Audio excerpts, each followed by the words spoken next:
Ծննդոց, գլուխ 8-րդ Աստված հիշեց Նոյին և բոլոր կենդանիներին ու բոլոր անասուններին, որ նրա հետ տապանում էին։ Աստված քամի բերեց երկրի վրա, և ջրերը նվազեցին։ Անդունդի աղբյուրները և երկնքի պատուհանները փակվեցին, և երկնքից անձրևը դադարեց։ Ջրերը գնալով քաշվում էին երկրի վրայից։ 150 օր հետո ջրերը նվազեցին։ 7-րդ ամսին, ամսի 17-րդ օրը տապանը նստեց Արարատ լեռան վրա։ Ջրերը գնալով նվազում էին մինչև 10-րդ ամիսը։ 10-րդ ամսի առաջին օրը երևացին լեռների գագաթները։ 40 օր հետո Նոյը բաց արեց իր կառուցած տապանի պատուհանը և ագռավին արձակեց։ Սա դուրս եկավ և գնում ու գալիս էր մինչև ջրերի ցամաքելը երկրի վրայից։ Հետո աղավնուն ուղարկեց իր մոտից, որպեսզի տեսնի, թե ջրերն արդյոք պակասել են երկրի վրայից։ Աղավնին իր ոտքի հանգստության տեղ չգտավ և ետ դարձավ նրա մոտ տապան, որովհետև ամբողջ երկրի մակերեսը ջրով էր ծածկված։ Նոյը մեկնեց իր ձեռքը և վերցրեց աղավնուն ու բերեց իր մոտ տապան։ Սպասեց ևս 7 օր և տապանից դարձյալ արձակեց աղավնուն։ Երեկոյան դեմ աղավնին եկավ նրա մոտ, և ահա ձիթենու նոր կտրված մի տերև կար նրա բերանում։ Նոյը իմացավ, որ ջրերը նվազել են երկրի վրայից։ Եվ 7 օր էլ սպասեց ու արձակեց աղավնուն, և նա այլևս չվերադարձավ նրա մոտ։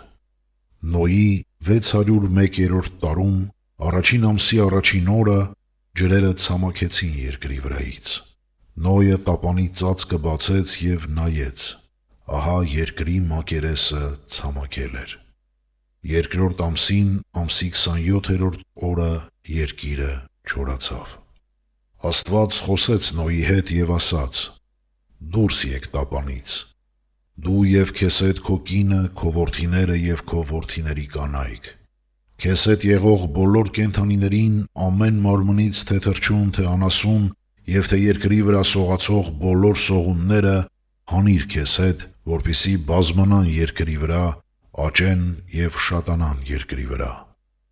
Դուրս եկավ Նոյը և իր որդիները, իր կինը և իր որդիների կանայք իր հետ։ Բոլոր կենդանիները, բոլոր սողունները, բոլոր թռչունները և երկրի վրա բոլոր շարժվողները իրենց տեսակներով դուրս եկան տապանից։ Նոյը մի սեղան շինեց Տիրոջ համար և առավ բոլոր մաքուր անասուններից ու բոլոր մաքուր թռչուններից և սեղանի վրա ողջակեզներ մատուցեց։ Տերը հոտոտեց անուշ հոտը։ Եվ Տերն ասաց իր սրտում. «Այլևս չեմ անիծի երկիրը մարդու պատճառով, որովհետև մարդու սրտի խորհուրդը չար է իր մանկությունից սկսած։ Այլևս բնավ չեմ հարվածի ոչ մի կենդանի էակի, ինչպես արեցի։ Այսուհետև, ինչքան ժամանակ որ կլինի երկիրը, չեն դադարի սերմն ու հունձը, ցուրտն ու տոթը, ամառն ու ձմեռը և ցերեկն ու գիշերը»։